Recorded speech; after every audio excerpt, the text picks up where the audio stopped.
Because my nameplate was up there and it just shut everything off. What can I tell you? Good afternoon. Thank you all for being here. I am Ginny Welsh. I am the chair of the Human Services Committee. To my left is CM Sean Parker. He is the chair of the Affordable Housing Committee.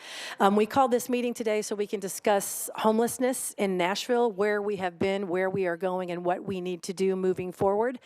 And our guest today is Judy Tackett. I'm very grateful for Judy to come back and give us her perspective on what we need to do as Nashvillians to get rid of the scourge of homelessness forever. Judy is going to be talking about her experiences and impart all of her wisdom on us. So thank you very much, Judy, for being here. And I'm going to turn this over to you. Well, thank you so much for having me. And can people hear me through this? Can everyone hear Judy? No, they cannot hear Judy. Because it's for some reason. Judy, can you try it again? Tap it. Okay. Okay. Sorry. Can people hear now? Can you hear me now? Okay. Cool. So thank you so much for having me. I would really like to thank the chairs of this joint committee, Councilmember Welch and Councilmember Parker for inviting me. And I would like to recognize everybody who's here or listening in or later looking and watching this.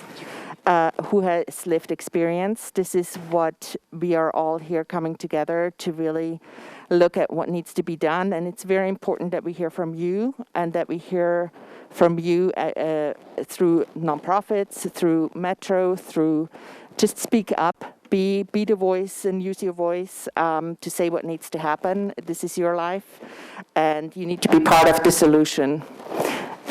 Okay, thank you so much. So today I want to focus mainly on two things.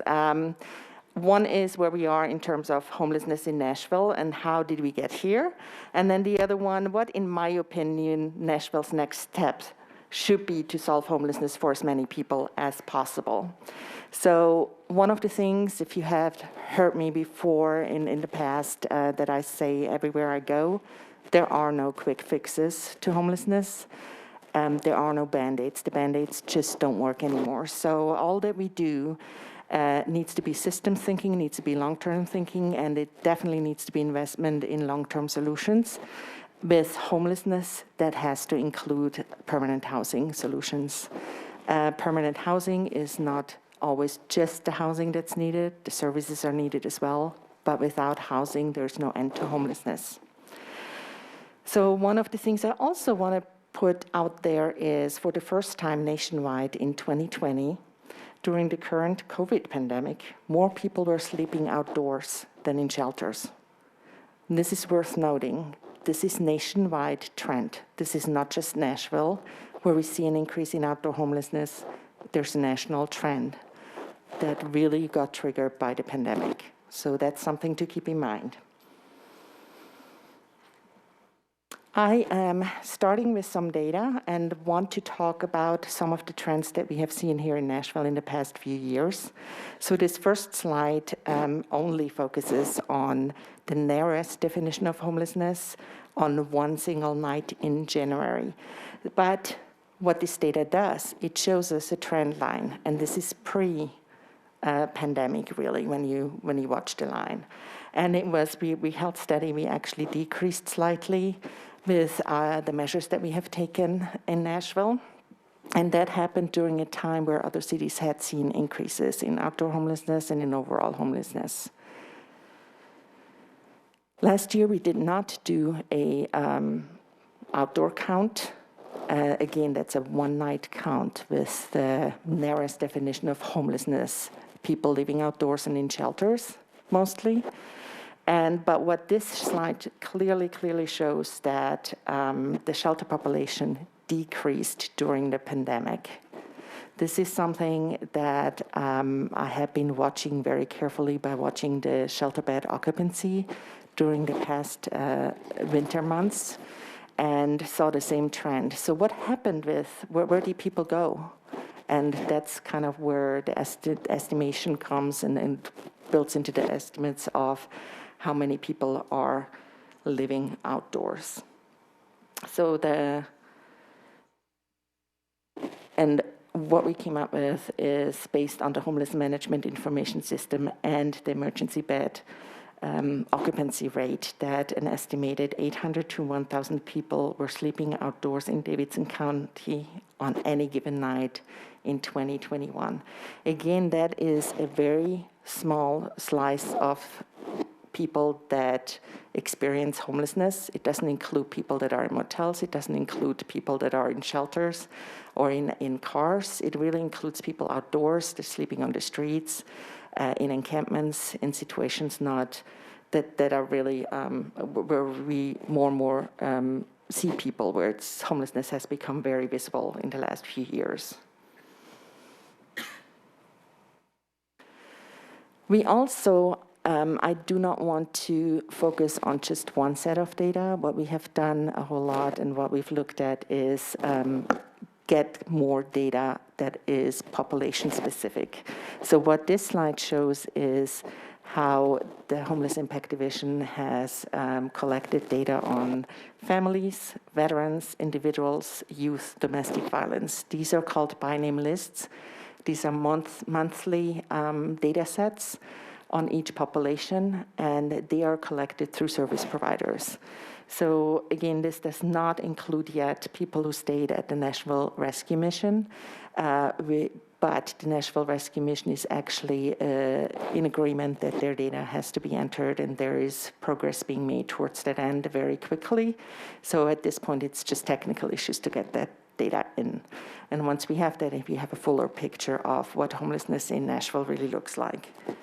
What's also really important to me is that we do not only focus on the problem of homelessness, but that we are also looking at solutions and that people are being housed in our community. We cannot forget that there are people moving to housing. And between October 1st, 2020 and September 30th, 2021, this is the data, so nearly 2,000 people were housed from all service providers. That's the data that was collected. Of those, 541 during that time frame were through that housing search that was provided through the CARES Act funding. If you remember, we set a goal to house 400 people by December 2021. So from October 2020 to December this year, the goal was to house 400 people and provide rental assistance plus support services for them. What actually happened in July, we reached that number.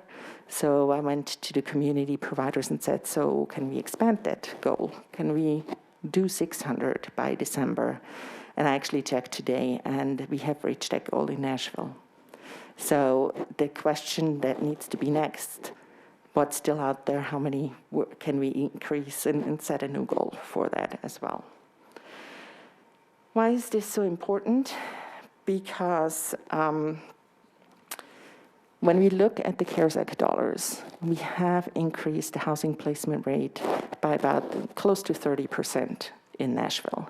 So it's really important how we invest dollars. What was very critical is that we had a strategy in place that focused on solutions. We also, for the first time, with these dollars, focused on individuals, mostly chronic and long-term homelessness, that have experienced mostly chronic and long-term homelessness. And a big portion of the individuals that moved to housing were actually coming from outdoor settings. And that was new in Nashville. In the past, the investments that were made with federal dollars and other dollars were really, these rapid rehousing investments were for families, youth, and veterans. So we cannot reduce the outdoor population without a specific focus on individuals, chronic homelessness, long-term homelessness, and that outdoor homelessness. So that's something to pay attention to. I also want to highlight systems building improvements that were going on over the past few years. So really focused on, I became director of the Homeless Impact Division, interim director first in 2017, and then appointed as the director. I like to think in 4 to 5 year term goal settings, and I like to have clear priorities for myself to really focus and measure if the leadership I provide is effective and makes a difference. One of the things I really focused on is systems building, because I believe if we don't have a system in place that manages to decrease the time it takes to get people to housing, then what are we doing? If we don't have a system in place that unduplicates services or is capable of doing so, then what are we doing? If we don't have a system in place that is able to measure performance and outcomes, and meaning not just how many people do we house, but also how many people receive the services that they need to stay in housing long term. So recidivism rates, lengths of time until somebody moves to housing, things like that, then what are we doing? So I had set 4 clear goals for myself, and one was data improvement. It was hard going, and it was certainly not just me, but it was highlighting as a leader that the focus needs to be on improving our homeless management information system, and with that, implementing a coordinated entry process. So just to define real quickly what a homeless management information system is, it's a community database to measure outcomes at the systems and program levels. It also is the database we use for coordinated entry, which in essence matches people based on community prioritization with available resources. So it's not a first come first service. It's really based on what priorities the community sets, how the funds for specific populations are used and for whom. And that is where we can really focus targeted investment for people that without specific interventions would just not get out of homelessness. So when I started HMAS, which is, by the way, a federal requirement, but it was compliant with the federal law, but it was not functional. In other words, when I looked into that, our HMAS was useless for our communities and for our community, the providers even. So that's why I made that the #1 goal and focus. So where are we now? We are able to share data. We have a fully staffed HMAS in place, and we have the community in Nashville is now in the process of working with the community to really evaluate the prioritization that needs to happen through coordinated entry. So this is the basis for building a system and measuring outcomes. Also, when I started, there were 2 separate boards with the same goal. One was in Metra, which was called the Metropolitan Homelessness Commission. The other was housed at MDHA. It was a federal required board called Continuum of Care Governance Board to really define very simply what the continuum of care is. It's all the stakeholders within Davidson County that work together to build that system that ends homelessness for as many people as possible and really focuses on that ending homelessness. And it also comes with some federal funds.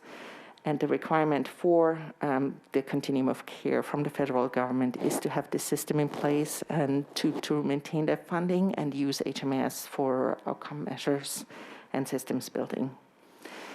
So with that, in July 2018, the Metro Council approved the creation of the Nashville Davidson County Continuum of Care Homelessness Planning Council. So basically, it took the 2 boards, unified them. It's what we now refer to as the Homelessness Planning Council. So we were told very clearly by the federal government that if we didn't unify our governance structure around homelessness, we would lose funding. And the other goal that I think is really important, and I have a typo here, it's a 3-year strategic community plan. We did not really have around neither of those governance boards had a plan in place that was still active.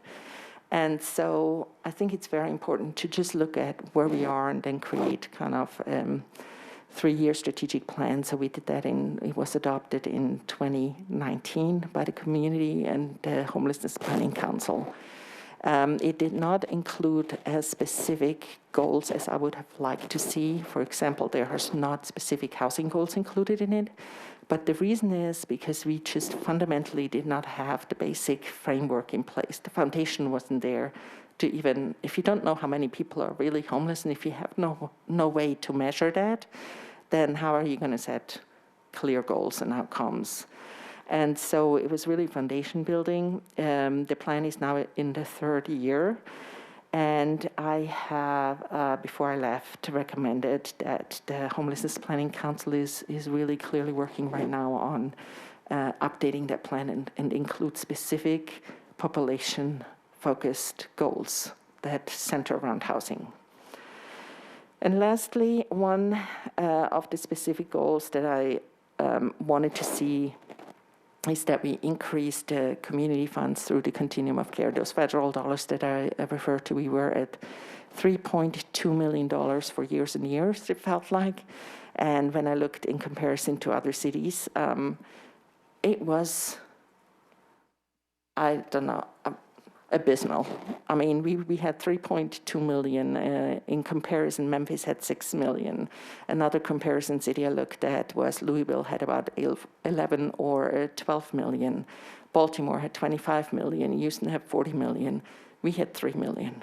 So I knew that part of the key was to really show, because it's very these grants are very competitive, and you have to show how you improve. To get more funding, and you have to then go for every new possible funding that's available. So I'm proud to say I was able to be in a position to make some critical decisions. We are now at 6.1 million and have a potential to increase that this coming year again. And when I say we, that's really the Nashville community. That includes community providers, that includes a lot of stakeholders within and outside Metro. I want to shift now and talk a little bit about the Nashville's roadmap into the future, as I call it. So these are kind of the headlines I'm going to. One of the things why I chose this color scheme, green, housing people, and I'm going to talk about that first. Whatever we do in systems building, whatever we do in leadership structure, whatever we do about all the things I'm passionate about with that systems building, we cannot, and this is the number one priority, we cannot forget to house people. We can do work with people, and we can get people into housing now with what we have. And that has to be the number one focus. Whatever else we do needs to be in place as well, but we cannot forget that this is the number one goal. Why is it so important? Because homelessness is lethal. Just today I looked at the numbers that providers are putting together around how many people have passed away. In 2021, we're close to 150 people who experienced homelessness who have died. And this is not even going into all the damage that homelessness does to people mentally, physically, emotionally. This is people that lose their lives on our streets in Nashville. So here you have a slide with quite a few words on it. I wanted to make sure that as if you get this presentation, you actually have some of the words. This is really important to me. One of the things that a lot of other cities are doing that we have opportunities to do here in Nashville is looking at motel purchases. I'm going to go into a little bit why. The reason is it's just cheaper to do it that way and then refurbish, put a little kitchenette in there, than to build from scratch. And I'm not saying we don't, in the long term, don't need to plan for building more units, permanent supportive housing units from scratch, but this is an opportunity that has happened through the pandemic, that where there are motels, and that's just something we need to look at. You also have motels that are already in transit routes that have, because transit and affordable housing, as you know, go hand in hand and need to be considered together. So these are opportunities that need to be explored right now. we also need to look at support services dollars. A lot of times there needs to be more focus on how can we work with the state on getting some support services dollars.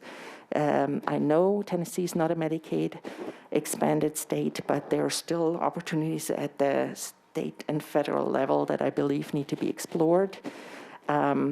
Thanks to the Metro Council allocation of budget allocations, we had an extra position that was filled that I filled with a grants coordinator to really look at and explore what all grants are out there. And part of it was with this, looking at this opportunity. We need to look beyond HUD funding and beyond just the local funding and look at what other state and federal dollars are out there that we could pull down. And they don't have to come to Metro, but somewhere in the community to offer these support services. The other opportunity is also for Metro Council to look at the budget, look at what allocations can be, and be very intentional about, do you invest in hiring more people at Metro level, or do you invest in creating grants that also would provide the same services through nonprofits? You can work with purchasing on being creative on getting innovative proposals from nonprofits on what type of support services would look like. It allows for requirements for more nonprofits to enter into the homeless management information system when you have a strong grant system in place. And those are opportunities that I wanted to mention here before the Metro Council as well. The other thing that is already happening is landlord engagement. But so one of the things that we have requested is bonuses for landlords, sign-up bonuses. So some of these landlords' incentives come actually from federal grants, also from now Metro through the ARP funds, and also through public-private partnership with United Way. One of the, I observed actually this week that there seems to be some effort also at MDHA around landlord engagement, but I'm not clear how coordinated it is with what's all going on with the homeless management at the Homeless Impact Division and that landlord engagement. So one of the things to pay attention is like, how is that coordinated so that there's not duplicative effort, and how does it go hand in hand? Outreach coordination efforts, we need to ensure that, so there's also thanks to the mayor's office and thanks to the Metro Council, we have now Metro staff that we put together for outreach teams. It was very important. There is a lot of outreach going on in nonprofits, but it's very important that we also have Metro team that can coordinate internally with other Metro departments and make sure the support services are provided, the support linkage. And one of the things to pay attention there is to make sure that we do not create a Metro team that is enforcement, but that is really focused on housing, that is focused on demonstrating and working, coordinating with the nonprofit sector around housing.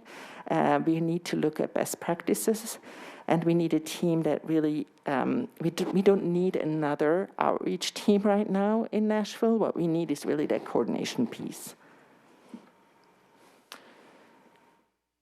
And then there is a special effort underway, and it's really, Judge Melissa Blackburn has reached out. She involved the Public Defender's Office, the district attorney. She came to me, and we got service providers, mental health service providers involved as well, to really look at some of the absolutely most vulnerable people who are by the court declared as incompetent but are in and out of jail. And nobody on their own knows what to do.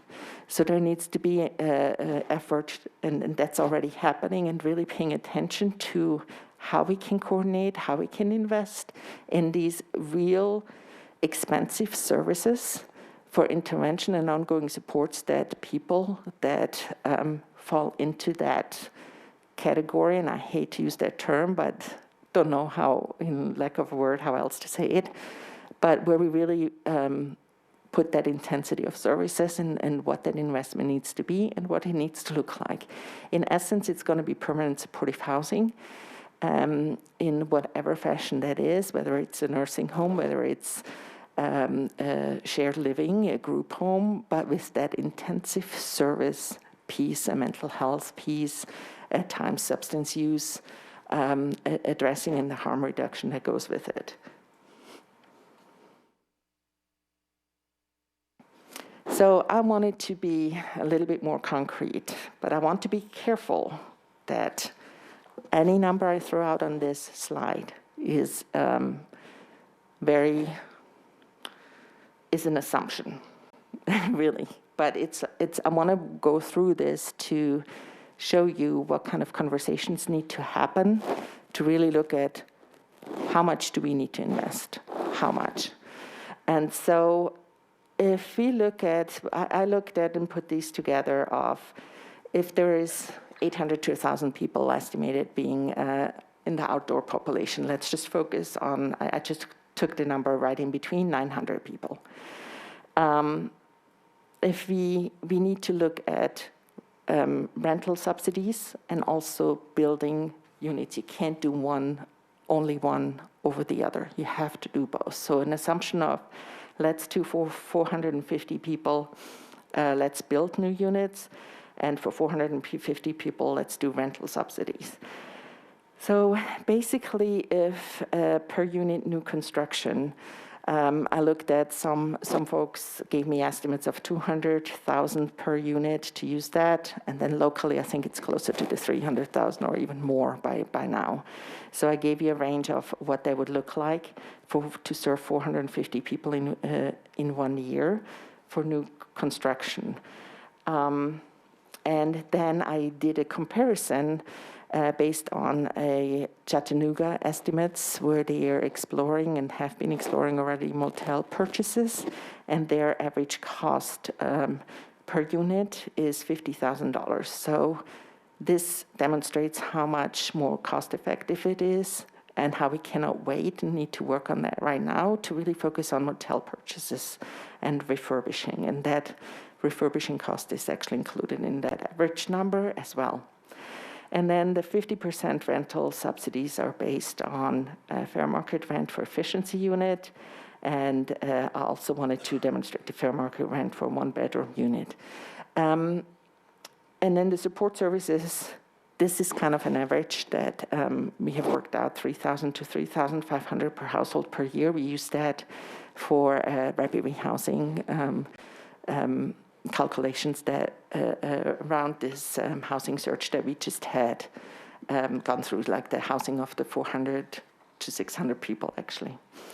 So a minimum cost, permanent supportive housing cost per household, and that's the minimum cost, just with rent subsidies and support services, is around 15,000. And then one of the things that you need to look at is also a lot of these dollars are already in the community and we invest them somehow. We already have some housing subsidies in place and vouchers in place. So those are kind of the things that we need to look at. And so basically, one of the recommendations is there needs to be a cost plan developed between the homelessness and affordable housing experts to I got a lot of questions of how much does it cost to end homelessness? And my question back is, how much are you willing to invest? And then we can actually look at that. So I wanted to give you quick examples of 2 examples. One is Houston has actually created a plan to serve 5,000 people over the next 2 years, and that cost is $65 million of that plan. And then Austin has a plan to serve 3,000 people over the next 3 years, and their plan is $515 million. Don't shy away from these numbers because Austin is 75% there with their goal. They used ARP funding and some of the new federal funds that are available to really put that plan together. And then they also looked at already existing funds that are there, for example, Continuum of Care, emergency solution grants, and things like that. Other costs besides just the housing, so in the to consider is services costs for mental health, substance use treatment programs, rapid rehousing. So basically, if we would want to house another 600 people just through rapid rehousing, granted we do not have easy access to affordable housing units right now, but let's just assume, so that would be another $11 million. Landlord incentives, sign-up bonuses, that is already in place thanks to some of your decisions and Metro and the use of federal and public-private partnership for money. Mobile housing navigation centers, we have those underway as well. As you know, resource hubs, those are, consider them as in different geographic areas, where is, again, this could be attached to church, that's kind of the idea. And this idea is really promoted by a nonprofit called Community Care Fellowship, who really works in collaboration with other nonprofits.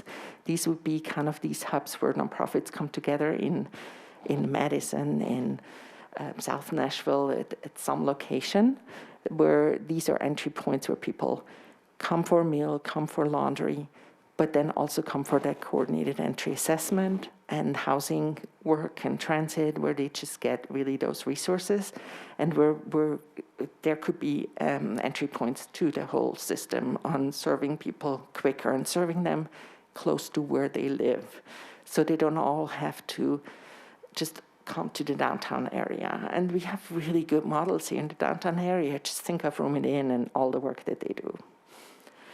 Transportation and transit is always a big issue when it comes to homelessness and access to services.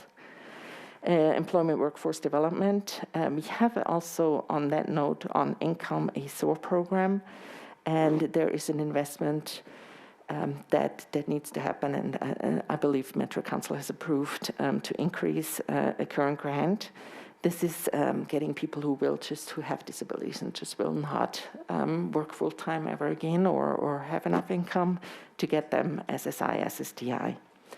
And then move-on programs, those are programs that specifically look at who is living in permanent supportive housing and with over time may not be the level of need is actually being met, and they don't need to occupy these housing units. So where could they move on, where they have affordable housing and still some support, and how they can access support but free up some of these resources for some of the more vulnerable people. When we talk about housing people, let's not wait until we have the perfect plan. So I'm talking about all the things that we need to put together and cost plans and all of that, but let's not wait. We can already move on motel purchases and renovation. We can move on landlord engagement. We can look at, are there in the future any possibilities for Metro grants that actually can help with the sustainability. One of the things that I had mentioned before, we have to look at what are some other grant opportunities for our community at the federal and state level for the support services.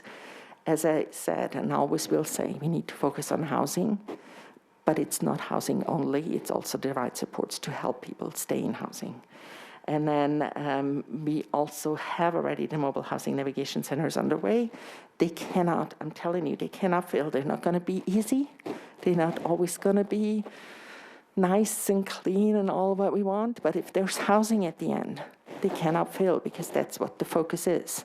If there is a path to housing, then this is a different option in the community.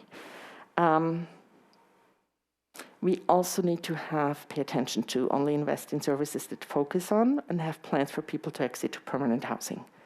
That does not exclude transitional housing programs, shelters, mobile housing navigation centers, or any of the programs that need to be effective and need to exist in the community. But all of these programs need to eventually lead people to housing. Otherwise, we're going to invest in homelessness, not in the solution to homelessness. And we also need to pay attention to lip service, because everybody will always say, oh, yes, we're doing the housing focus. That's where performance measures and systems building is so important. And this is hard to read, but basically what this demonstrates is how an outdoor homelessness framework, the entry points are street outreach. They could be the day center, a resource hub, the intervention, immediate, get people off the streets into an emergency shelter, into mobile housing navigation center, or other temporary housing programs. That could be a transitional housing program as they exist. And then the solution is really on permanent housing. And here I wanted to list different options for permanent housing so that we are not always thinking this is one apartment per person. We need to look at shared housing options, because who of us in this room lives alone? Some of us do, most of us don't. We have a spouse, or we have somebody else who lives with us, and we usually have more than one income. When we graduated from college or in college, we had roommates. So it's kind of, what does shared housing look like? And it becomes more affordable for people. Rapid rehousing programs is another, actually the right intervention to use for people that have the ability to increase their incomes over time, or it will need to be bridge housing to permanent supportive housing, to ongoing support services housing for the more vulnerable. And the more direct we can get people linked to any type of permanent housing that is the stabilized housing that they need, the better. But the path to housing looks different for different people. So now I want to shift to talk a little bit about the leadership structure. So the current structure, this demonstrates the current leadership structure around homelessness in Nashville. So the mayor's office appoints the social services board, which hires the social services executive director, who hires the homeless impact division director, and then so on. The next green slides or arrows here, actually, they focus on the communications flow, how that works. And there is another communications flow that works on this, that I demonstrated here. And so basically, what I wanted to point out, you have two triangles. And what's missing, they're not linked.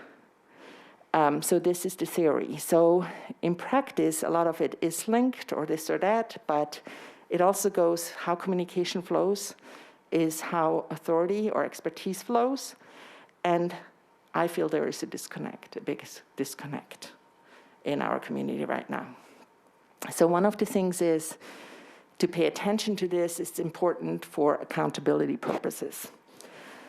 Here are some of the questions that we need to answer as a community. So are we using experts that are familiar with best practice approaches, or are we listening to the loudest voices first? So one of the things that is happening right now in Nashville and has been happening, we have really reached out and gotten fed to the federal government and taken opportunity of federal expertise. Especially during COVID, that was a gift. We were not there.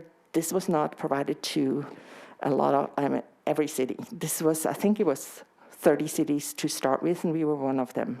We went for that to get technical assistance from the federal government. What the difference was, we had quick answers. When you have a consultant who is linked to the Department of Housing and Urban Development and the CDC, you can actually get answers just like that, and you don't have to figure it out on your own. We had actually a rock star team that also taught a lot of the locals at the Homeless Impact Division, at MDHA, and at the mayor's office about what these funds can do with the CARES dollars, with the ARP funds. And so that is an opportunity to increase the local expertise very quickly. So do we rely on local experts, or do we know who those experts are? Yes and no. One of the difficulties that happens, you cannot always rely on having a federal consultant. So it goes back to how does that communication flow, and are the local experts invited to the right tables when decisions are made, or how early are they invited? And I think there is some more digging that needs to be happening. There's room for improvement there, here locally. Are we using data to measure outcomes as a basis for decision making? We're getting there. We're not there yet. This has to do with the whole homeless management information structure. This has to do with, do we have all the data available yet? For the past 2 years, we have made great strides. We have started using the data, but we really need to make sure that any leadership is paying attention to it. Data reports are not useful if you don't use them. And this next one is kind of the biggest questions for me, the most important one: where are decisions being made and how are they made and by whom? Right now, they're made, and that's logical. Who has the dollars? And then you look at what can the dollars being used for. But it goes back to that leadership structure.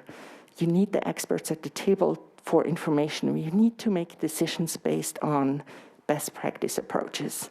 Again, we had some saving grace here because we had technical assistance that has been working very closely with local government. We've gotten additional assistance around emergency response from the CDC and HUD. So, but this is not always ongoing. So this is something to pay attention to. And I do feel there could be more reliance on the local experts and bring them to the table as well. How is Metra integrating the community voice through the continuum of care structure? There are very important voices. And I'm not just talking about the service providers, but that's one of the questions. How are we actually, what is that structure? Do we fully understand, and especially does Metra fully understand, how the continuum of care, which is a very complex construct by the federal government, but how does that work? And basically it brings the community, the community stakeholders that are actively working on serving people experiencing homelessness, create and elect that Homelessness Planning Council board. A lot of the people on there, the majority is elected by the community. It's a 25-member board. 8 are appointed by the mayor, 3 are appointed by the vice mayor, so there are council representatives on that board. And then I believe it's 14, that leaves about 14 that are elected by the community and should represent a wide variety of people, including people with lived experience.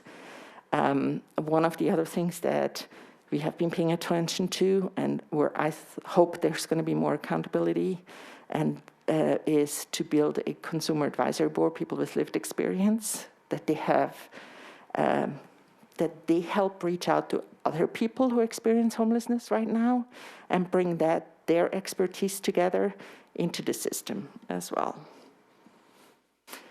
This slide is, I'm actually not going to explain to it. I included it in here. You've heard me refer to a housing crisis resolution system. The federal government often talks about a homeless crisis response system.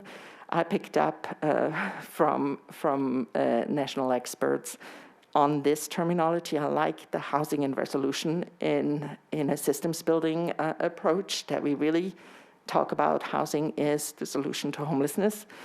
And then this really encompasses, we need all types of options to serve people.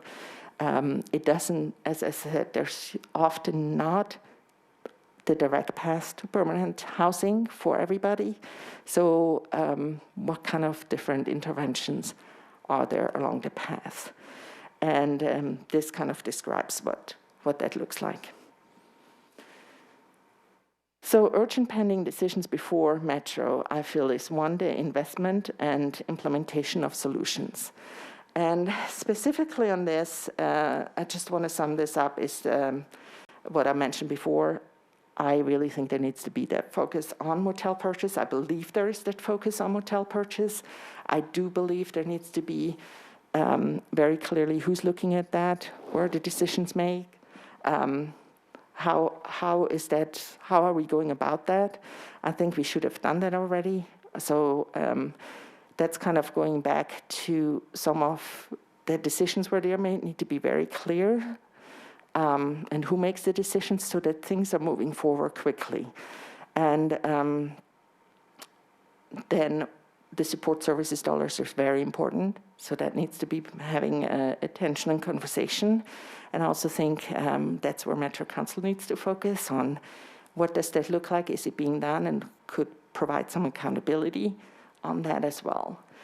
And then B, the leadership structure and accountability.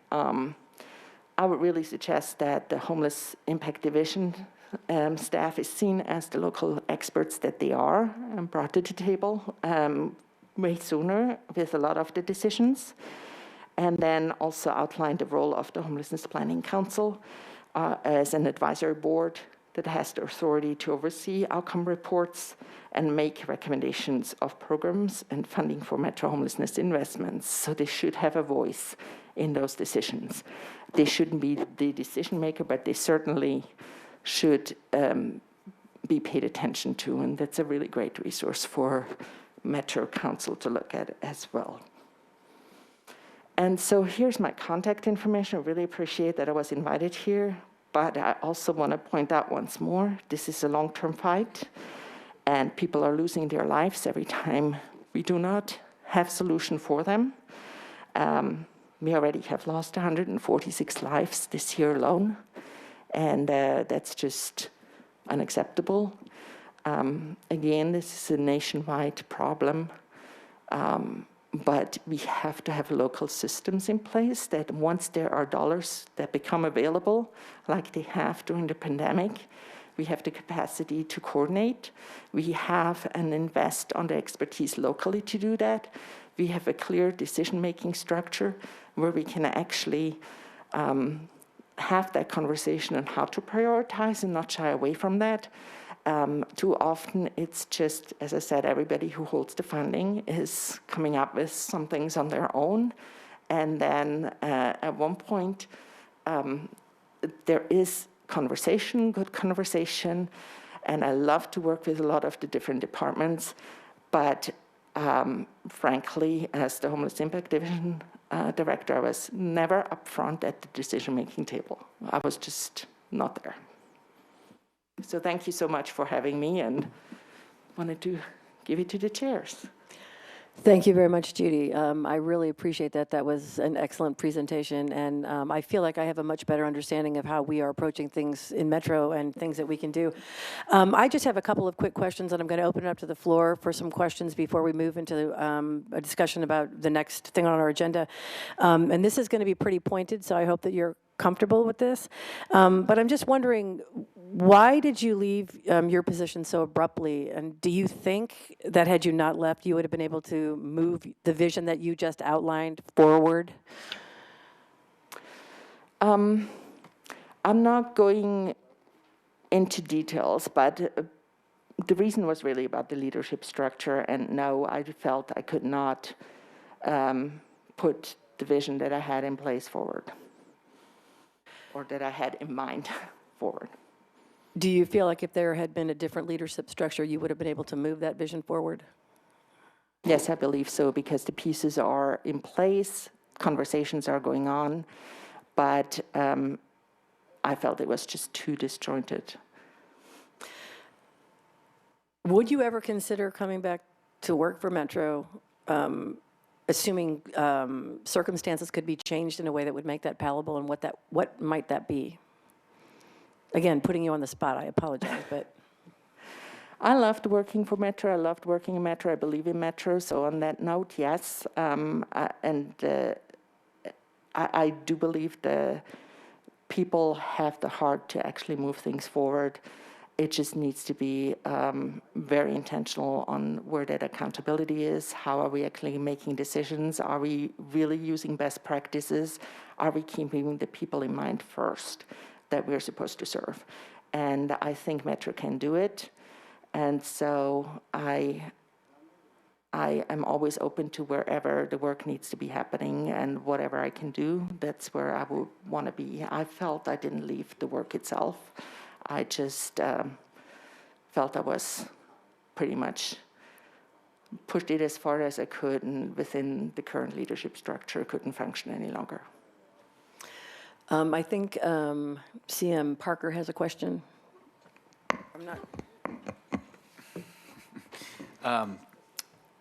Ms. Tackett, thank you so much for your presentation. I had sort of a technical question about the motel purchases, and you may or may not have the answer to this handy. 1, 2. Testing. Oh, hey, it's working. Thank you. So yes, Ms. Tackett, I was wondering when you say, I forget what the number is, but there's a unit price per unit for a motel purchase estimated there. Once we have those units in place, are there revenue streams that we can tap into to support and grow that program? Like if we placed a tenant in a converted motel, would we say be able to have that person get a Section 8 voucher or something of that nature, and then use those funds to support the program and grow the program? First of all, I want to stress once more, any of the numbers there are based on not necessarily local estimates. You also have to realize the more we talk about it, the more the prices shoot up. So let's just be real there. But on the second piece, yes, right now, through the American Rescue Plan, Nashville has received in spring 198 emergency housing vouchers. They come with ongoing support services. They also come with incentives to landlords. So those are support service dollars and the housing subsidies that would go along with that. I'm not up to date how many have been leased out already. And then in addition to that, the Metro Homeless Impact Division has a partnership with MDHA for up to 18 Section 8 vouchers per month. We need to pay attention that this is continued, that funding is continued and ongoing, because we had this in place for several years, and then there was a big gap of disruption for about 2 years, and it really makes a difference on ongoing subsidies and prioritizing those for the most vulnerable population. So that would be housing subsidies. They are not coming with support services.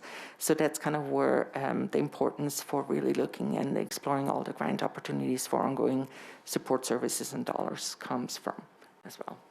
Was that number 18 through that MDHA program? Yes, so it's on an annual basis up to 216. Oh, okay. Excellent. Thank you. Did you have any follow-up, CM Parker? I'm going to open it up to the floor if not. No, please open it up for the floor. CM Druffel, could you turn CM Druffel on over there?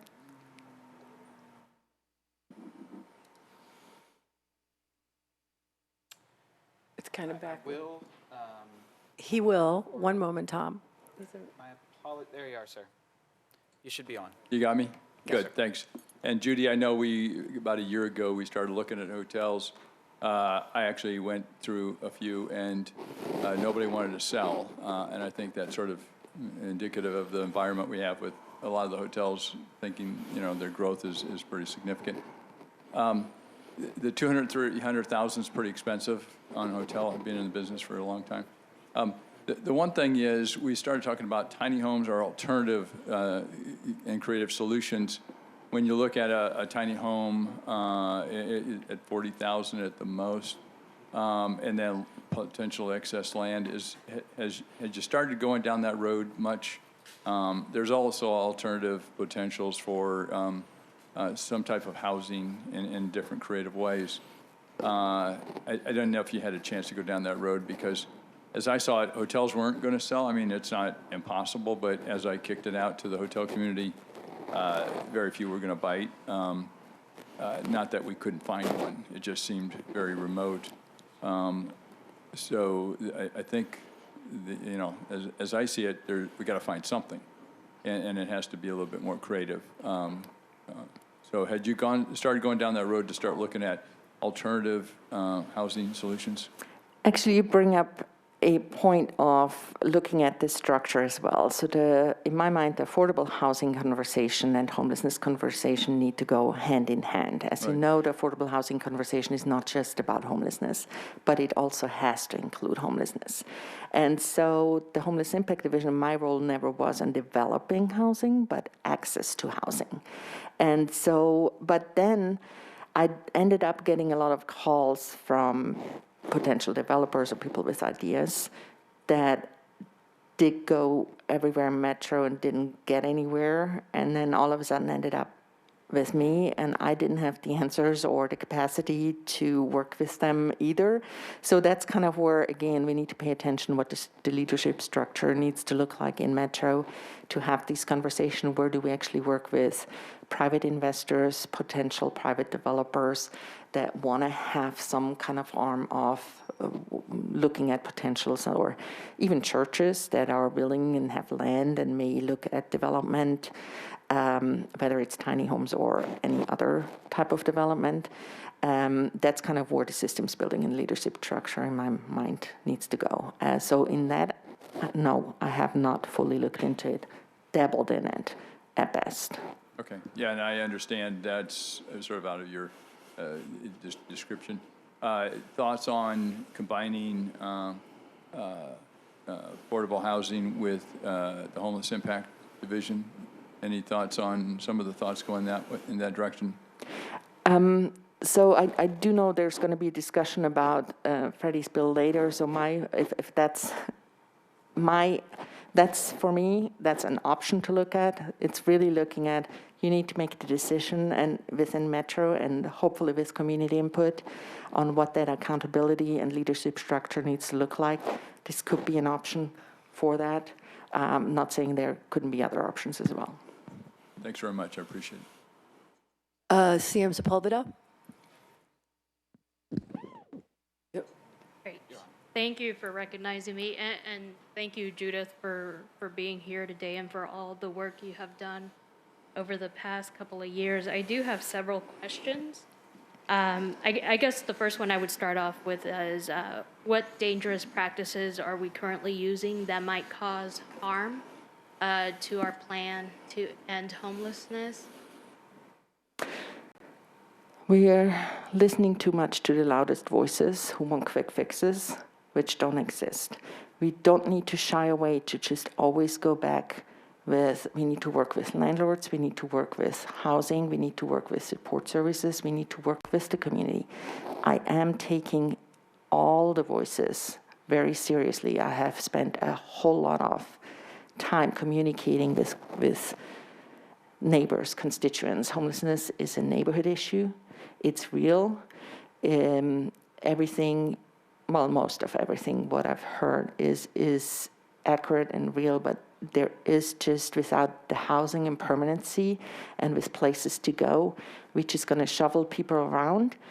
One of the things I also want to warn people, and especially ask you to pay attention to, if we build any type of shelter bed and capacity that is permanent shelter and increase that capacity, we need to have at least investments for 4 exits to permanent housing for each of those beds that we built, and those exits are per year. So basically this way you build a system where nobody has to stay in a shelter bed for longer than an average of 90 days. But that includes, for every shelter bed, if there's actually a Metra investment or any type of investment, we need to invest in exits to housing. Otherwise, you just create bottlenecks, and you're not solving homelessness per se. And then again, what are we doing? So it's really that systems building, and whatever interventions there are different type of interventions and immediate assistance that people need, but it has to lead to that permanency. Great, thank you. And then this is during the budgeting process, the social services and the Homeless Impact Division present 2 separate budgeting options to the mayor's office.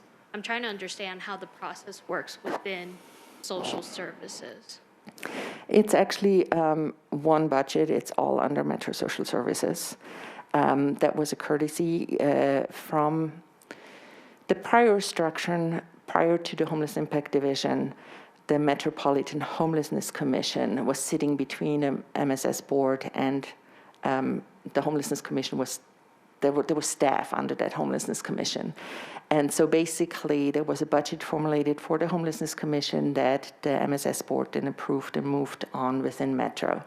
The current structure is actually different. I'm trying to see, I think it shows,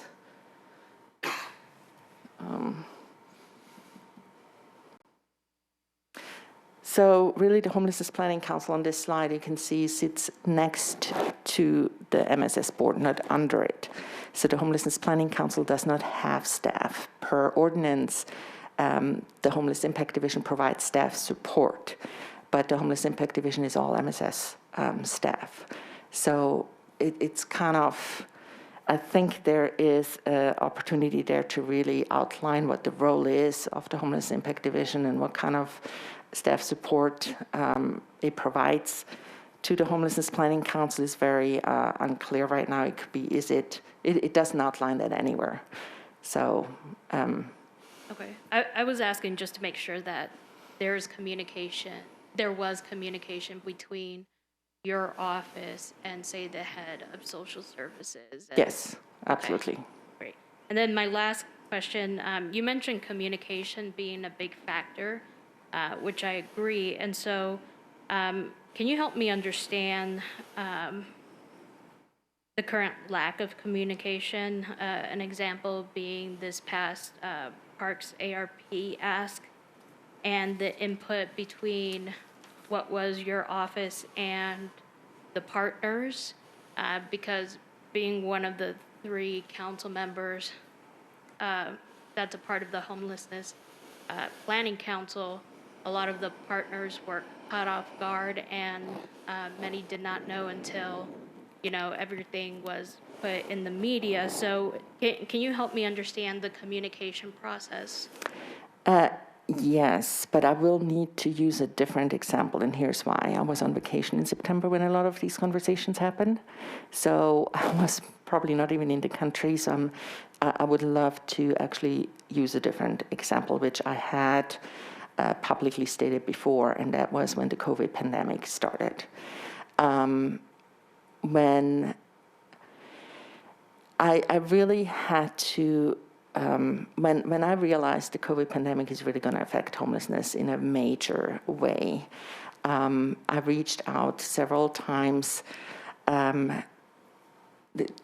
before I got the attention of Metra, and one of the reasons was because there was also a tornado response going on. But then when there were decisions made about opening a shelter, I was never at the table when those decisions were made or had any input how to set that up or be in that, really. I was informed, but usually it was a little bit later. I was able to have some input through the executive director, but I don't know where it went or what was happening with that.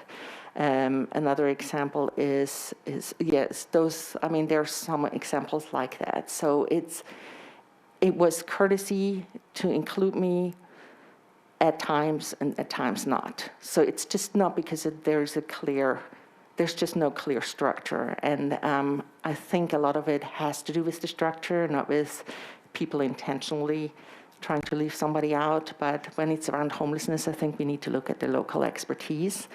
And some of the team members I picked based on that expertise, or we built that expertise that I think would have been very valuable so that we could focus on best practice solutions in the community.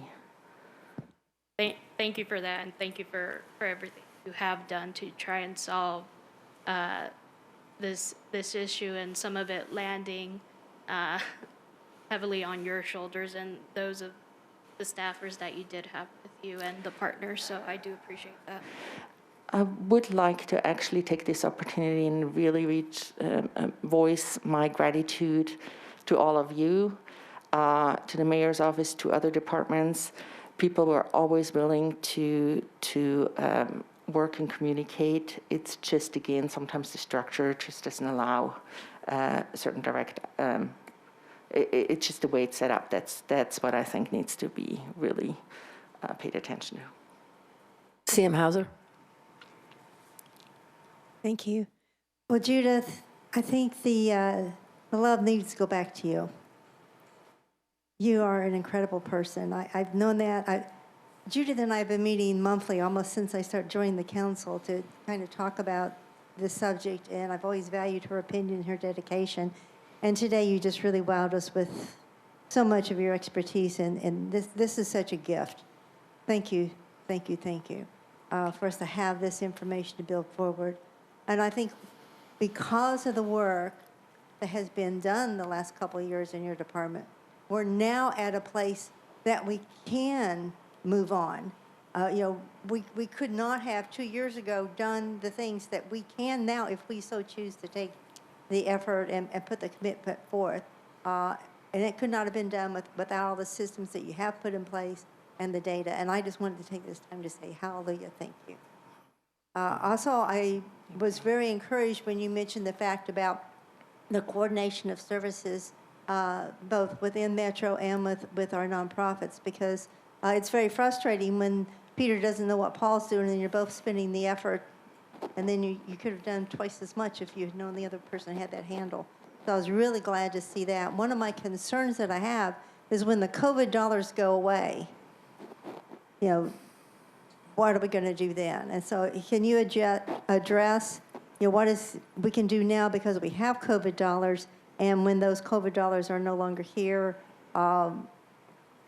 what's next? We can use the COVID dollars now that we have them.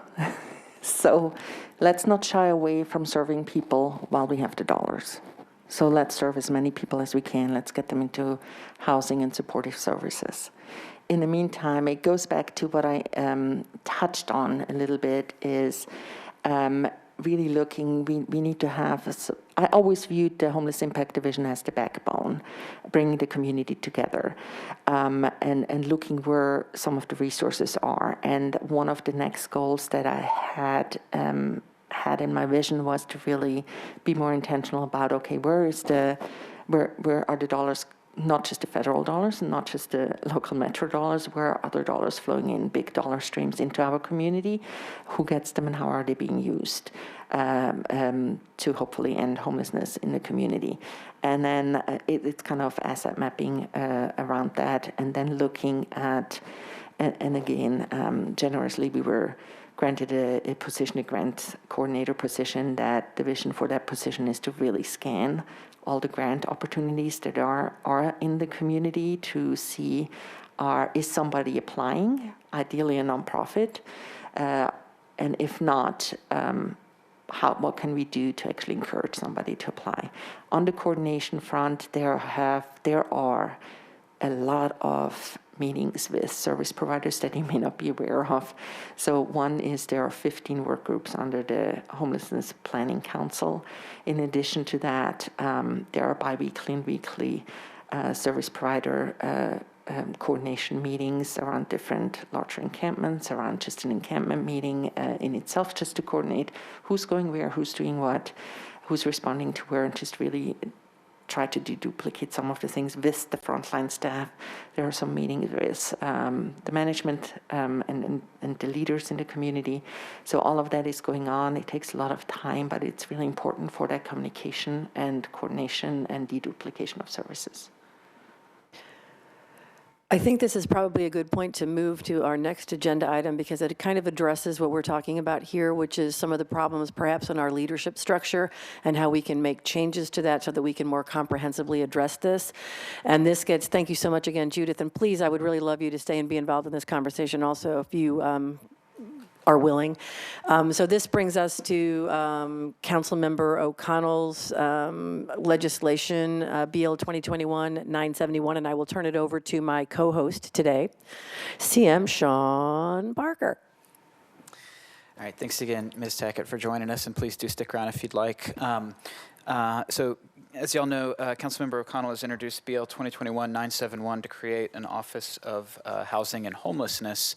And I thought we might begin, if that sounds good, Councilmember O'Connell, if you could just tell us a little bit about the bill, what it does, and how it came to be. I think that would be a great place to start.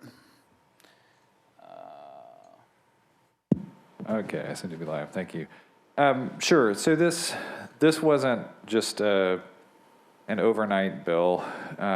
This was something that's been really on my mind for most of 2021, but even leading back before that, we've had a few different ways this conversation has come up in the community about how, I think a lot of people who are invested in the policy outcomes around housing in Nashville understand that a cycle of mayor's offices who sometimes have an office of housing, who sometimes have an office of affordable housing, who sometimes have one or two staff members focused on housing policy with a nearby housing and development authority with, to Ms. Tackett's point about the homeless impact division that is embedded within a social services department within Metro, and then having some parts of our policy toolkit being developed by the Metro Planning Department. I have been, since I was first elected to Metro Council in 2015, I'm grateful to Vice Mayor Schulman for adding me to what was then the Metro Homelessness Commission, and now is the Continuum of Care and Homelessness Planning Council, on which I serve as one of the three council designees with Councilmember Sepulveda and Evans. And, so I've gotten to work very closely with both Judy Tackett and really MDHA in that conversation, as well as we kind of moved through the results of the focus strategies report she mentioned. And with every administration since 2015, I've worked closely with whoever is in housing. District 19 has an extraordinarily large share of our public housing inventory, also a large share of our subsidized housing inventory, and I hope before much longer we'll be home to a public permanent supportive housing project. As we've done this, the mayor's office convened an affordable housing task force that produced a report in June. This follows on some 2017 work, a report from the Berry administration's office called Housing Nashville. But this more recent report has priority recommendations, and one of them is department and data, and kind of talks about the need for a robust staffing mechanism. But within that section, it specifically has an item about a Department of Housing, and it says, establish a single coordinated place within Metro to manage and champion ongoing housing efforts beyond the Barnes Fund. This could be a separate Department of Housing and Homelessness, or additional capacity within existing departments in the mayor's office. I think, from my observation working on this issue in both the affordable and workforce housing domain, but also in the housing specifically for the community that is most vulnerable, which are people who are otherwise unhoused. My outlook on this is that Metro, our current residents, both those who are in housing but potentially at risk, as well as those without housing, would be best served by the first part of that recommendation, a separate Department of Housing and Homelessness. And that is what the bill I filed, BL 2021-971, seeks to establish. It is relatively simply structured. I think, as we go through this conversation, there will be some conversations about the exact mechanics of this, including the finance implications. I don't expect those to be particularly severe because most of the personnel already exist within Metro. This would move the Homeless Impact Division out of Metro Social Services and into this office, and it would effectively house the Barnes Fund and associated staff and have a new director. I'm still having conversations, including with members of the Housing Trust Fund Commission, and we'll probably have an amendment coming to the bill. And then I know there is a conversation with the administration too, where there's kind of this, if we look at this question, the very intense nature of that right? Because this is a very distinctive choice to look at this, to look at the performance, maybe do some peer city analysis, and then potentially come back with a recommendation. So colleagues might have noticed in the amendments packet last night, there was an unsigned substitute, and I think that's really the starting point for that conversation if we want to go down that road. I will say, with 17 sponsors on this bill, I think there's absolutely sufficient interest to continue this specific conversation, and that, I think, to me, that is sort of the nature of tonight. I think that where the major pieces of this conversation are we can consider as a council BL 2021-971. We could pass it, possibly, with appropriate amendments to make the administration of that new department make sense in the whole of Metro. We could alternatively, move the Barnes Fund and staff out of the mayor's office to the Metro Planning Department, where a new director of housing position would also be located. We could leave the Homeless Impact Division at Metro Social Services and kind of continue with the OR approach there. I would really need to be persuaded that somehow that would deliver better performance, better confidence of staff who are deeply invested in this issue, and generally deliver better creation and retention of housing, particularly in the affordable domains, to find that a preferable alternative to a separate Department of Housing and Homelessness, especially considering that multiple members of that Affordable Housing Task Force specifically believe that this is the preferred approach here. And I'm basing a lot of my outlook here on people who do professional housing policy on a day-to-day basis. So that is where we are right now, and I will be happy to answer any questions about the bill, or if you all want to hear from any key staff who have been involved in any of these efforts, happy to have that be a part of this conversation as well. Thank you, Mr. Chair. Thank you, Council Member. I really appreciate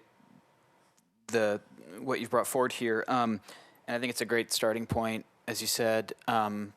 And I'm glad that you seem to have identified all the different pieces that might need to be addressed and looked at in this process. I wanted to give just like one example of something that Ms. Tackett mentioned, and that, last year there was a staffer in the administration who reached out to me about, trying to identify potential hotels or motels for acquisition and conversion to housing.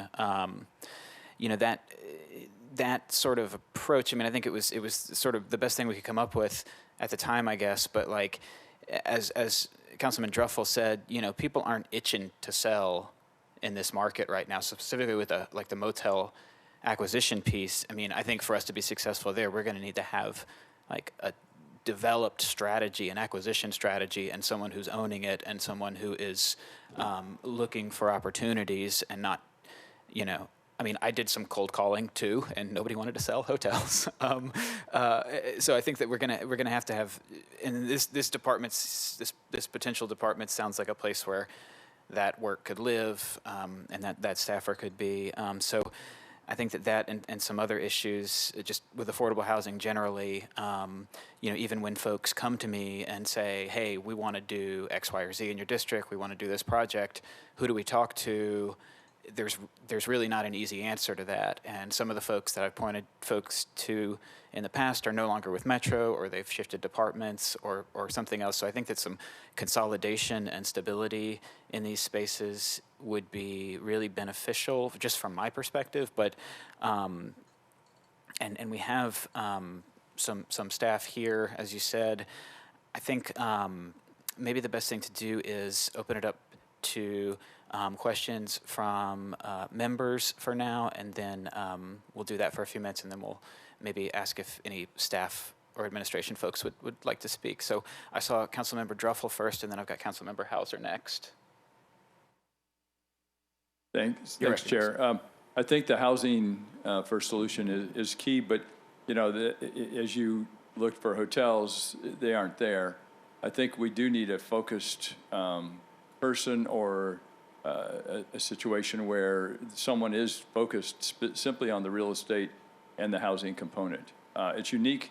For example, I started looking in hotel, some of the owners have said, do you have a broker? I mean, so you start realizing, okay, I might get a sign of a starting, but I'm not in a position to even have much conversation. So yeah, I think we need a complete focus with at least one within this group. And I think, Judy, you probably had the same feeling. And as I started working with the mayor's office on, real estate, we were out of our element identifying this, but it's the most important element. If we can't find the housing, we sort of are stuck, right? So I think critical to this, and part of this is, and I love this combination or figuring out a way to strategize or, and Councilman Connell, I really appreciate trying to bring this because it's a bigger deal than just trying to get, homeless. It's affordable housing is, I'm hearing that from everybody. So focus on this is really key, and I think we need some real estate people or people to focus. Thank you. Thank you. Councilmember Hauser, you're recognized. Thank you. I have a couple questions. One, I want to thank Councilmember O'Connell for starting this process. I definitely think we need to give the attention and authority to the folks that are involved with affordable housing. And then the other end of the spectrum is the homelessness. To me, I see it as a continuous spectrum. So I'm really thrilled to be looking at this and seeing how we can continue moving forward on this bill till we get it where we want. The question I have from our legal folks is, since we are talking about how we would coordinate this and it be changing the structure involved in the mayor's office, do we need to get mayor buy-in, or does this like a veto power, or how does that work?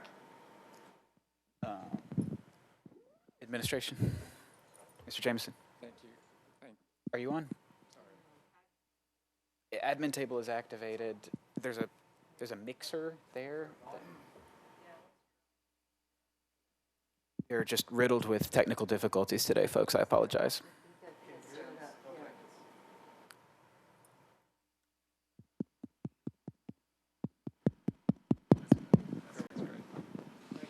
Thank you, Chair Parker, and thank you, Councilor Hauser. We were intrigued with the ordinance from Councilman O'Connell, and in listening to Ms. Tackett, one of the comments she had that most resonated as we were thinking through that ordinance was what we need now is that coordination piece. So upon the filing of the ordinance, we heard from various agencies, and if you think through the entities you've heard referenced today, the Homeless Impact Division within Metra Social Services, MDHA, the 2 new positions within the Planning Department that were just approved by the council in this previous budget, the Barnes Fund, Metro Action Commission, the 2 positions within the mayor's office, the Director of Housing Programs and Affordable Housing Program Director, and then not to mention the nonprofits. The question that was coming to our minds and that we were getting calls from was how would these function together, and who has authority over what and whose jurisdiction? Is MDHA going to lose jurisdiction? We can't mandate that. So the proposal and the substitute, and very good discussion with Councilman O'Connell, was could we do a performance audit and take all of the existing entities that are assigned that responsibility and do a coordination and figure out how the pyramid would look and who can respond to whom, have a specific metric, a specific timeline. Some of the entities that we've referenced here today, I remember creating back when I was on the council, and there's sometimes a sense that we've created this office so we've solved the problem. And what I've learned, if anything, in that time is that create the office, but also create the atmosphere in which it's going to work. And so if we can do that performance audit of the existing structures that provide these human services and the prospective Office of Housing and Homelessness, while determining the jurisdiction of these other departments, how they would all work together, I think that speaks to what Ms. Tackett was saying was when she said we need that coordination piece. If you looked at sort of that spaghetti chart up there, adding another office to it, I don't know at this point is currently structured if that's the solution. But it could be, I think, if once we've determined what the most effective route would be. We'd also have to have some financial metrics, and I think Councilman O'Connell's already working on that with an amendment. It sounds like that there's no HR component to this, there is no finance component to this, no grant compliance, no grant coordination, there's not a space for it. But if we can determine that first and make an assessment that this is going to be the most effective thing or whatever the most effective alternative would be, then I think you've got something. And then the other part of that is, does the mayor have to bless it? Because it kind of sounds like the council would be telling the mayor's office how they want certain things done. So I just don't know. I'm not making a judgment. I'm just asking the question. Well, I think the mayor would want a solution that we all know is going to work. There are some entities over which he does not have, and no one would have the authority to just eliminate the jurisdiction of MDHA. And that is an entity that we would want to coordinate with. We heard from MDHA pretty shortly after the ordinance was filed. We heard from affordable housing developers that had a concern. We heard from NOAA. And so I think all of these entities could be assured that we are going to have a streamlined and consistent governance structure, and just making sure that that is in fact what is being implemented, I think, is of everyone's best interests. And if that's derived, then I think you see the mayor's full support.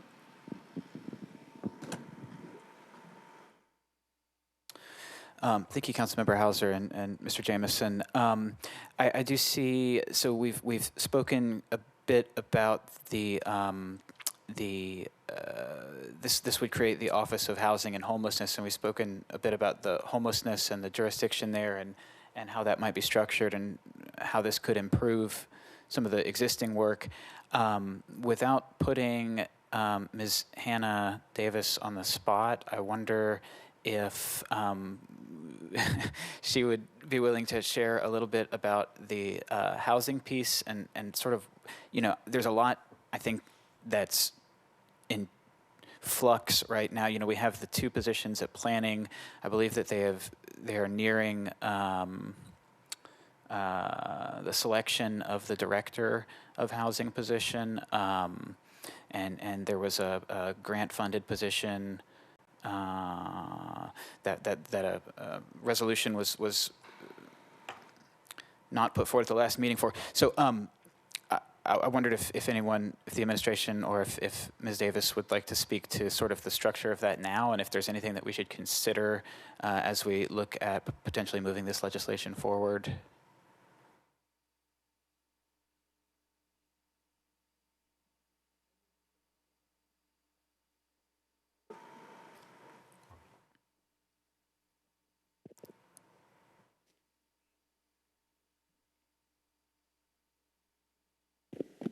Okay, this one's on. Thank you. Hi, everybody. Hannah Davis, Director of Housing Programs. In terms of how things are working, I know that the mayor has committed to myself and Ashley Brown, who is the Director of the Barnes Fund, consolidating under the Director of Housing and with the data analyst in the Division of Housing at Planning.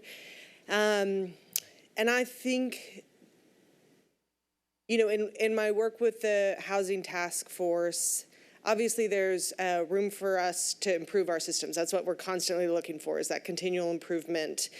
And,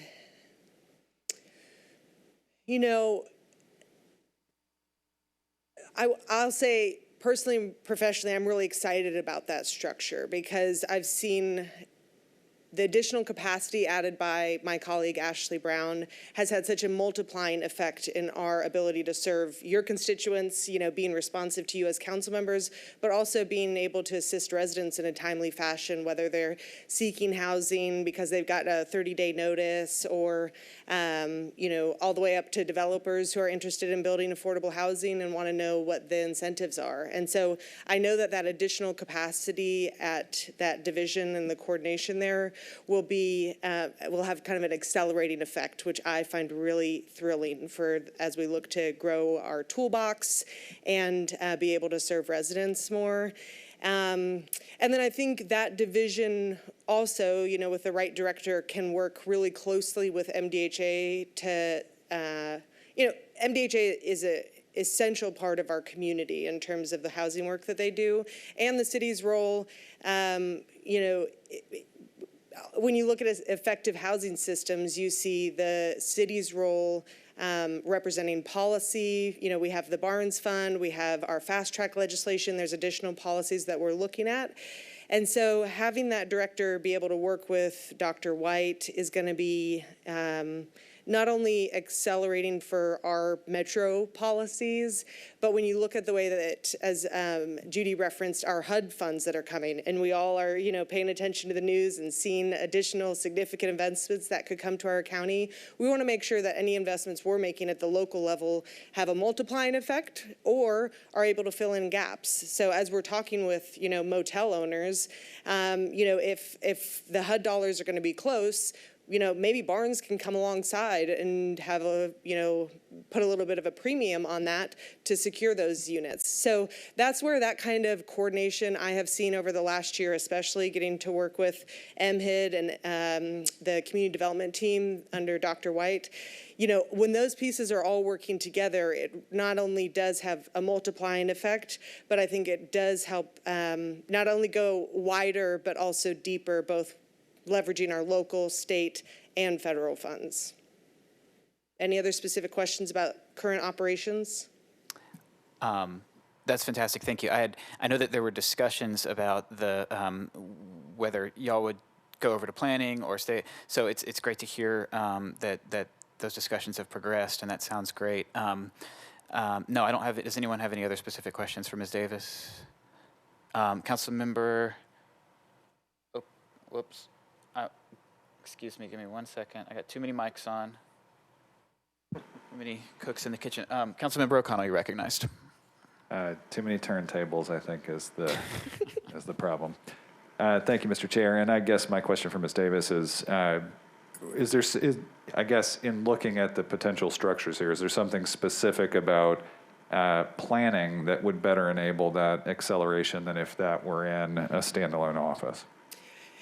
Yeah, that's a good question. And I think to Mike's point, study can kind of help inform that. I've been working with our HUD technical assistant to kind of see what other places around the country are doing. Obviously, if you're reading the news, you know that no one has solved the issue of either affordable housing or homelessness.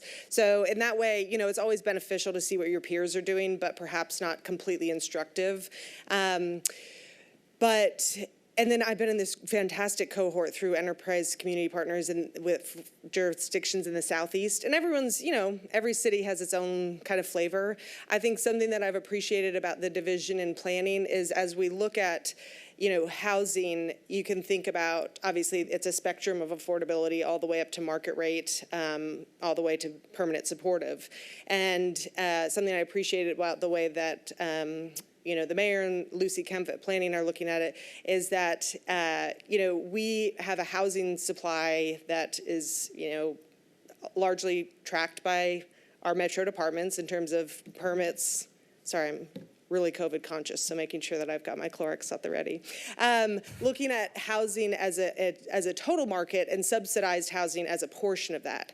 And so what are we doing to track the total number of units that are being created so that we can understand the kind of pressure that puts from a supply standpoint on our housing stock as a whole? Because obviously, supply and demand is largely in control of our prices, but that we're not powerless to that. And that's where I think the subsidized component comes in and is really a crucial aspect, understanding over the long term, supply and demand, that curve corrects itself. But in the short term, we really understand the need for subsidized units as an aspect of our total market supply.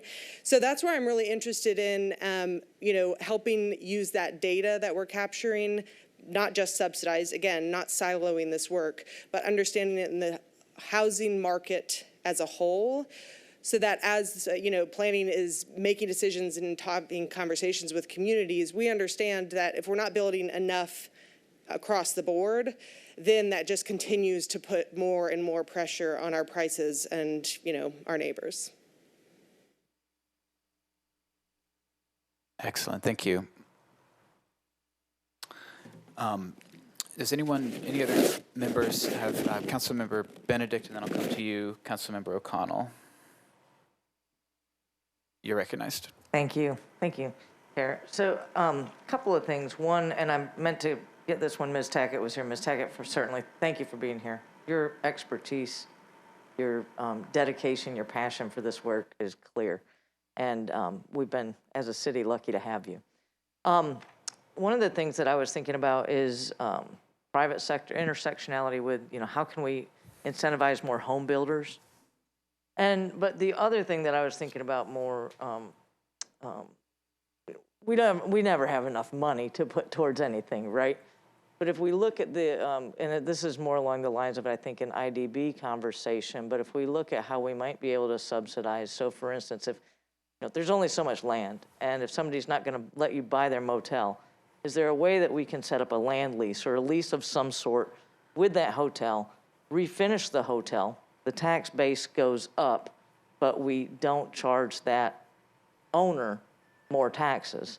So again, it's not money that we have to lay out, but it's money that we don't get that we're able to put towards a solution. So I don't know if that's, again, pretty in the weeds for this conversation today, but I think that that's something that we could look at to try to leverage those properties around the city and improve them and make them work for us. And that's something Ms. Davis and I have talked about in regards to not the homelessness population, but just affordable housing in general. So I threw that out there. I also want to thank the sponsor of this bill. This is I signed on as soon as I could, and I know that there's things to work through, but I think this is a great step in the right direction and one that's overdue for our city. And I look at our peers, and so I want to continue to make sure that as a city we're looking at that. But I don't think that I have any questions. I just wanted to share those comments. Thank you. Thank you. And if I may, Councilmember O'Connell, I was just in thinking about the investments we made at planning, and now that we know that the staff that are currently housed here are going to be moving over there, that's definitely a piece that I would love to see just more clarity on with the legislation as it moves forward. Sort of what will the division of responsibilities be there? So that's great to get some clarification. That's why we're having this meeting. But I'll go to you now, Councilmember O'Connell. Thank you, Mr. Chair, and I appreciate the administration's comments on this. I want to just kind of circle back to something there, because in preparing this bill, and as it's been out there in the community for part of the discussion, the community conversation, it's important to note, I've also talked to specifically MDHA board members, but also affordable housing developers, and I couldn't tell if the administration was suggesting that NOAA had called them expressing concerns, but NOAA also actively participated in a press conference kind of related to the release of the bill, but has also spoken out publicly in favor of the overall approach of a standalone Office of Housing since 2015. So it's not the same as endorsing this bill, but in the conversations I've had with everyone, it's been very solutions-oriented rather than concern-based in the way that those conversations have gone from my standpoint. So just wanted to be clear about that.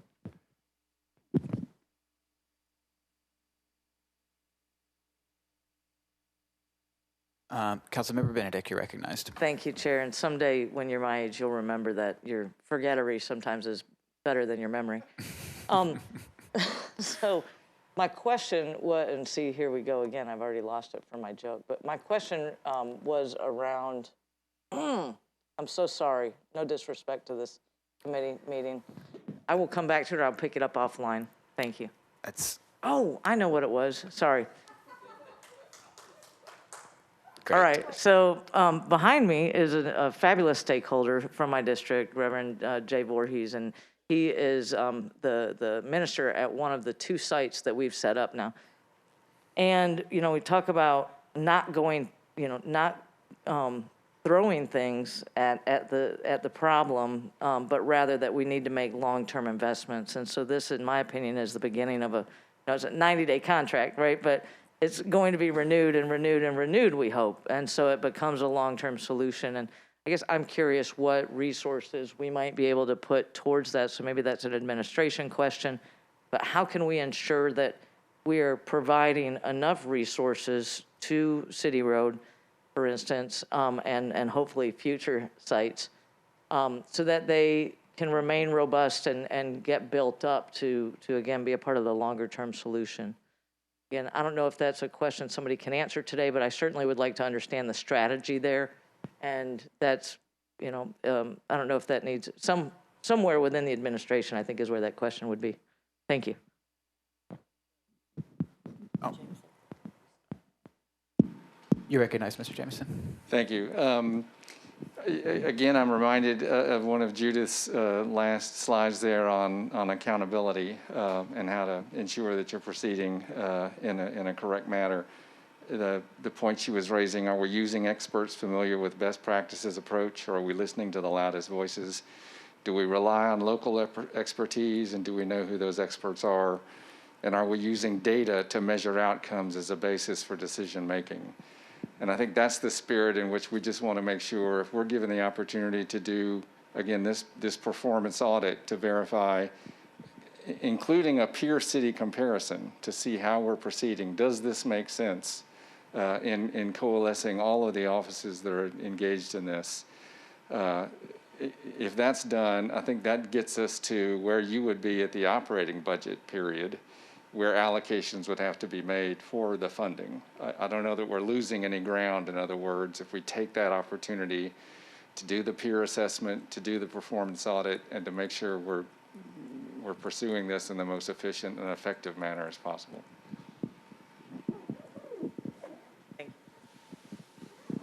Thank you, Mr. Can Jameson. I add one other thing? I'm sorry. Absolutely. I want to make sure we did hear from the various entities I was pointing out. I think it was Ben Eagles in our office that heard from NOAA, and I will go back to him. There is no indication I'm aware of that NOAA came out and said, oh, we can't stand this bill at all. I think they had questions, but I'm going to confirm that with Mike Hodge, who is texting me now. Hello, Mike, and Mr. Eagles. But did hear from the other entities I recognized as well. Thank you for that clarification. Any other questions? Back to Councilmember O'Connell.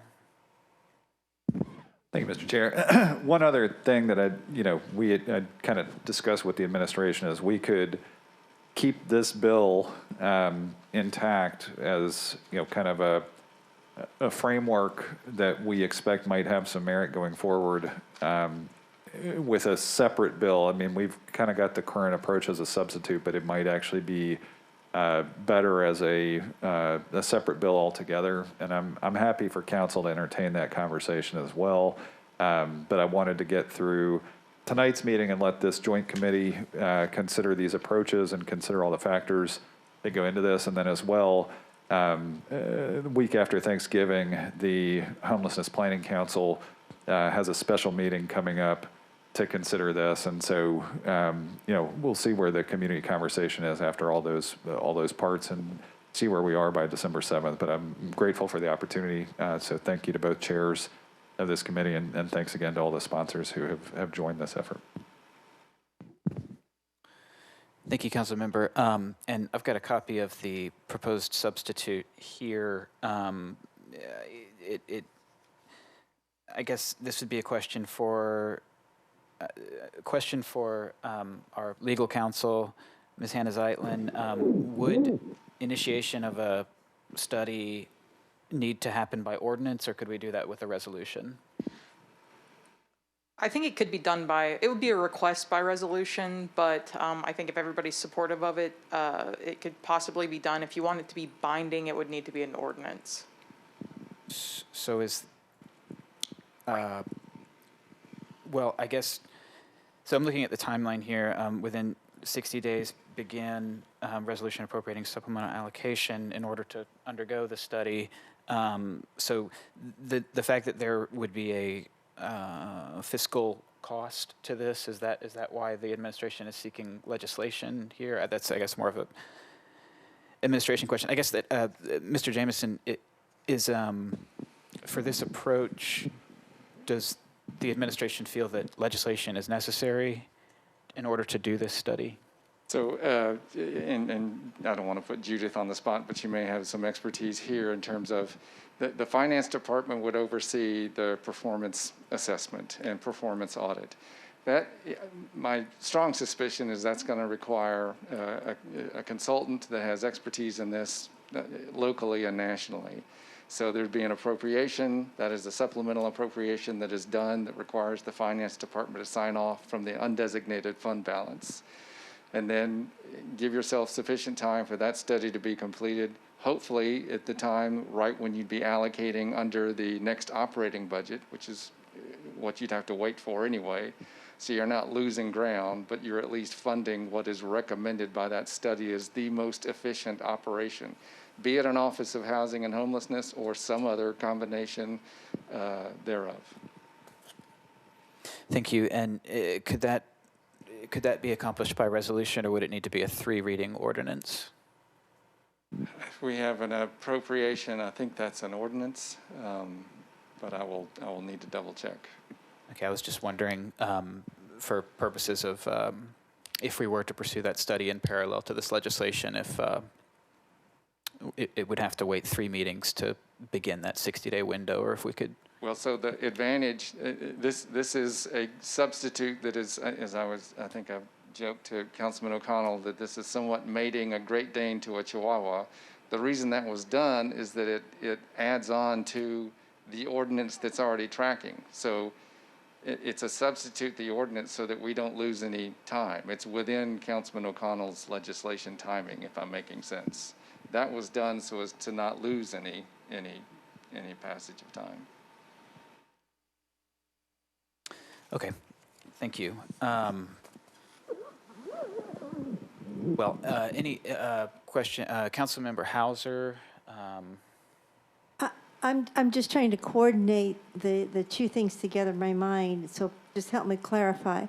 So the study is not necessarily going to say do or do not do this consolidation, or would it? Would the results of the study impact how we move forward with the bill? As the substitute is before me, it would make a recommendation as to how best address the responsibilities of that office as laid out in Councilmember O'Connell's legislation. So this legislation, the substitute, as I read it, basically says we're going to do a study, and then if we find that it's appropriate, we will basically run something that looks very much like the unsubstituted bill at that time. So does this mean that we would do the study and then we would come back to pass the bill? Essentially, although it is the administration's legislation. So the substitute, Mr. Jameson, if you'd like to answer that. Sure. So it's assessing, just to read the relevant part, the organizational effectiveness study and performance audit of A, the proposed Office of Housing and Homelessness, and B, the human services functions currently provided by, and it's all the entities you've seen up there before, social services, et cetera. So look at the current structure, these 6, 7 entities that are working towards housing issues or homelessness issues, this office, look at what peer cities do, what's the most effective thing. It could be an Office of Housing and Homelessness. It could be something else that you would get a recommendation of. It could be of your current offices. Here's you should empower this office to do more. Thank you, Mr. Jameson. And if I may make a comment, specifically if we're looking at this study, I wonder if the more pressing needs around the leadership and organizational structure specifically around homelessness, sort of less the housing piece, the affordable housing piece, might be a little more urgent, given some of the recent personnel issues and how some of these issues have been approached. That perhaps it's, I would argue that perhaps we would want to look at maybe separating these pieces as we. It might be appropriate to spend 6 months studying one element, but there might be some more urgent action needed in the homelessness space. I don't know if Councilmember O'Connell, the bill's sponsor, again, we don't obviously have to come to conclusions today. The purpose of this was to discuss the legislation, but Councilmember O'Connell, if you have any thoughts on that, I would appreciate it. Sure, thank you, Mr. Chair. And I mean, yeah, there are obviously this legislation seeks to do a variety of things, right? It seeks, above all, to build our overall municipal capacity to create and retain housing for people who need it. And that's true at all levels, right? It does specifically seek to include homelessness in that mission because so often affordable housing is, as I think conventionally understood, is not affordable to people experiencing homelessness, especially chronically.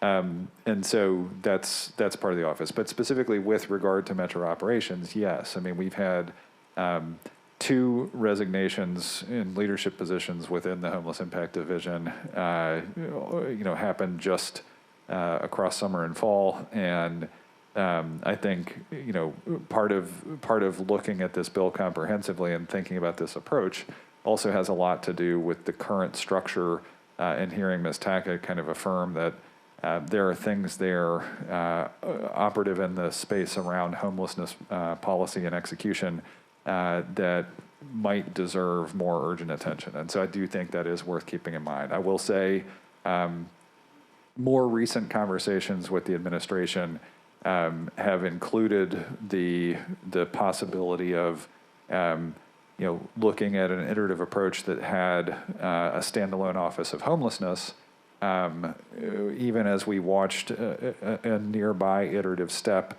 to the planning department. And then, if the performance study said, hey, that's great that you all took these steps, it might make more sense someday for this function at the planning department to now move over into a consolidated office, we would kind of have a better basis for that than where we are right now. So that is certainly a part of the overall conversation. It's not expressed in this bill yet, and it's probably worth discussing as the conversation about the bill advances as to, okay, if we take a medium-term outlook on the overall approach to the combined issue, could we take a shorter-term outlook specifically with regard to homelessness? And I think that's very much an active part of the conversation. So thank you. It's a good question, Mr. Chair.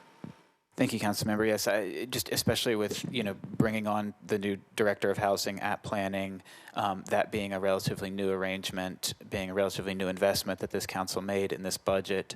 I think that sort of letting that breathe and formulate the structure there would benefit us, and that as we seem to agree that there might be some more pressing issues specifically in the homelessness space. So with that, are there any other questions or comments from members?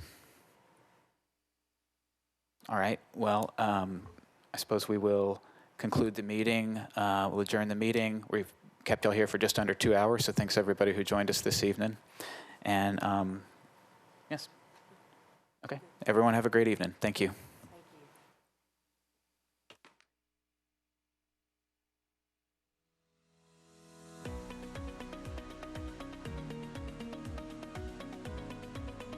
This has been a service of the Metro Nashville Network.